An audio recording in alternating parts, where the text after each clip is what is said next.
Bienvenue sur la chaîne. Aujourd'hui, on plonge dans le 4e millénaire dans les ténèbres d'un monde sanctuaire rongé de l'intérieur avec le roman de Warhammer, La Rose dans les ténèbres de Danny Ware. Et je vous préviens tout de suite, on va autant parler de ce que le livre réussit que de ce qu'il rate, parce qu'il y a les deux, et en quantité. Mais avant de rentrer dans le vif du sujet, posons le contexte. Parce que si vous n'êtes pas familier avec l'univers de Warhammer 40 000, vous risquez de vous y perdre. Warhammer 40 000, c'est un univers de science-fiction grimdark créé par Games Workshop dans les années 80. Grimdark, ça veut dire sombre, brutal, désespéré. Un futur où l'humanité survit sous la coupe d'un empereur à demi-mort, entouré d'ennemis de toutes parts, des hérétiques, des xénos, de toutes sortes. Xénos, ça veut dire alien. C'est un univers où il n'y a pas de héros au sens traditionnel du terme, juste des gens qui font des choses terribles pour des raisons qu'ils croient justes. Dans cet univers, les sœurs de bataille, officiellement appelées l'Adeptas Sororitas, occupent une place à part. Ce sont des guerrières fanatiques, des religieuses soldats au service de l'Ecclésiarchie, l'église de l'empereur. Armées jusqu'aux dents, recouvertes d'une armure ornementée, elles combattent l'hérésie et la corruption avec une foi absolue et souvent aveugle. Ce sont des personnages fascinants parce qu'elles incarnent parfaitement la tension de l'univers.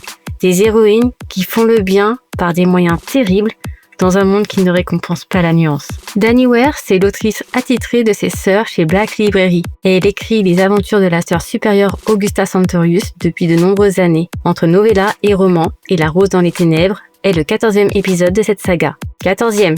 Ce chiffre, gardez-le bien en tête parce qu'il va revenir souvent dans notre analyse. L'histoire se déroule sur Opal, un monde sanctuaire. Imaginez une planète entièrement dédiée au culte de l'empereur, des sortes de fanatiques, des cathédrales gigantesques, des processions de pèlerins, des fêtes religieuses qui durent des semaines. Opal, c'est Las Vegas, version fanatique religieux galactique. Tout brille, en surface. Tout est parade et célébration, et le gouvernement planétaire veille très soigneusement à ce que rien ne veuille troubler cette image idyllique. C'est dans ce contexte que la sœur supérieure Augusta Centaurius et son escouade débarquent avec une mission claire. Récupérer le crâne de la révérée Sainte Vérès, une relique sacrée au beau milieu du festival le plus important de l'année. Mission de routine, en apparence. Sauf que rien ne se passe jamais comme prévu dans le 41e millénaire. Très vite, Augusta et ses sœurs réalisent que quelque chose cloche. Enfin très vite, la première moitié du livre, l'ambiance est posée, lentement. Très lentement. Et l'ennui guette. J'ai mis un temps fou à atteindre la seconde moitié de l'histoire. Puis ça commence. Des rebelles attaquent les faubourgs. Le gouvernement cache les informations. Et puis progressivement, très progressivement, la vérité émerge. Et on n'en a déjà plus rien à faire. On veut la fin. Tellement les personnages, les contextes, les cachotteries sont vus et revus et d'une simplicité effarante. Un culte génestilaire s'est implanté dans les entrailles de la planète.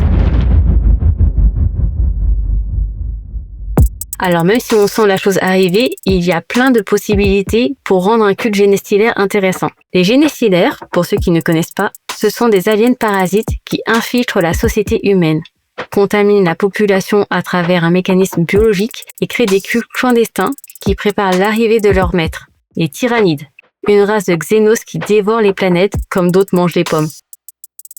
Quand on découvre un culte génestilaire, ça ne veut dire qu'une seule chose. Une flotte ruche est en route. Et une flotte ruche, c'est la fin. Pas la défaite, pas l'occupation. La fin totale. La consommation de tout ce qui vit sur la planète. Voilà le cœur de l'intrigue. Augusta et ses sœurs, coincées sur une planète condamnée, doivent décider quoi faire, comment se battre et jusqu'où elles sont prêtes à aller au nom de leur foi. Premier point positif. Les séquences de combat sont viscérales et elles rendent justice à ce que les sœurs de bataille sont censées être. Des guerrières terrifiantes, animées par une foi qui dépasse la raison. Il y a une brutalité poétique dans la façon dont elles se battent et l'autrice le restitue bien. Moi-même, je suis restée étonnée de voir la résistance des sœurs. Deuxième point, le cadre du festival. C'est l'une des idées les plus originales du roman et c'est dommage qu'elle soit un peu gâchée par ailleurs. Imaginez un festival religieux gigantesque avec des milliers de pèlerins, des processions, des représentations vivantes de batailles légendaires et en dessous, dans l'ombre, un culte qui ronge tout ça de l'intérieur. C'est une image forte et Ware en tire quelques scènes vraiment efficaces où le contraste entre la célébration en surface et la corruption souterraine crée une vraie tension. Pour les fans de l'Adeptas Sororitas, La Rose dans les Ténèbres remplit le contrat de base, mais n'en demandez pas plus. Mais, et c'est un grand mais, 14e épisode, 14e, et Augusta Centaurius n'a pas changé d'une ligne. Pas une fissure dans son armure, pas un doute qui s'installe, pas une perte qui la transforme. Elle était une sœur supérieure fanatique au premier épisode et elle est toujours au 14e, avec exactement les mêmes réflexes, les mêmes certitudes, le même registre émotionnel limité. C'est un problème fondamental de la série et ce roman ne fait rien pour y remédier. Les personnages secondaires ne s'en sortent pas mieux. Ils restent des archétypes, la sœur courageuse, la sœur d'oublière, la sœur mystique, sans jamais dépasser leur étiquette. Dans un univers aussi riche que Warhammer 40 000, c'est presque un crime narratif. Ensuite, il y a le scénario lui-même. L'intrigue est simple. On pourrait la résumer en 2 phrases. Et on l'a fait au début de cet épisode. Ce n'est pas nécessairement un défaut en soi, mais encore faut-il que cette simplicité soit au service de quelque chose.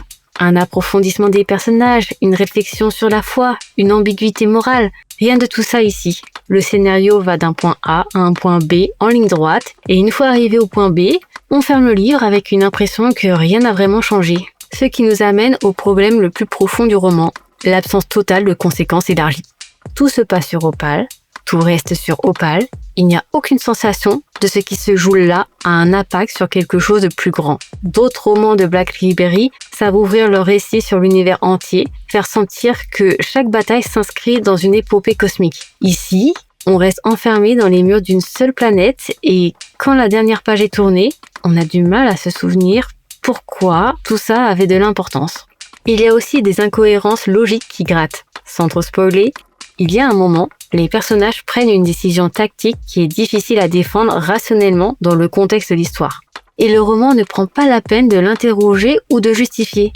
Dans un roman d'action pure, on pourrait fermer les yeux. Mais quand on est au 14e épisode d'une saga, on est en droit d'attendre un peu plus de rigueur narrative. Une partie de l'action est gâchée.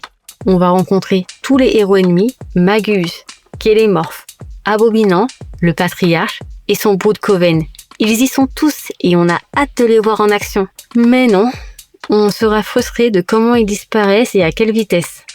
Seul Magus a droit à un final pas ennuyeux, même s'il est loin d'être fascinant. On aurait aimé voir ce qu'un patriarche sait faire, de les voir ensemble se battre. Ça aurait pu remonter l'intérêt de l'histoire, mais on reste sur notre faim. Dany nous offre tant de détails sur le festival, on dirait qu'elle a tout mis là-dessus. La palme du profil générique, une personne importante de la planète qui déteste Augusta et qui lui fera savoir, sans que cela ne rajoute un plus dans l'histoire. Et quant à la fin de ce personnage, il est risible, tellement ajouté n'importe comment. Alors, La Rose dans les Ténèbres, c'est quoi au fond ? C'est un roman ennuyeux, moins sur la seconde moitié du livre, mais même là, il faut être fan. C'est un roman qui raconte une histoire banale des sœurs de bataille, qui se battent avec foi et fureur, un ennemi monstrueux mis en arrière-plan pour ses leaders, un cadre grimdark bien huilé, la machine tourne mais elle ne surprend personne. Pour les fans inconditionnels d'Augusta Centaurius et de l'Adeptas Sororitas, ce sera une lecture plaisante, une nouvelle aventure aux côtés des personnages qu'ils aiment déjà. Pour les autres, ceux qui cherchent dans la fiction Warhammer 40 000 quelque chose qui pousse les limites, qui prend des risques narratifs et qui ose faire évoluer ses personnages et élargir sa vision, passez votre chemin. Il y a de bien meilleures entrées dans la Black Library pour vous. Notre note, 4 sur 10. Une occasion manquée amère. Voilà pour aujourd'hui. Si vous avez lu La Rose dans les Ténèbres et que vous n'êtes pas d'accord avec nous, on est preneur. La section commentaires est là pour ça. Et si vous voulez qu'on creuse d'autres romans Black Library, dites-le nous. À la prochaine, pour l'empereur. Ou pas.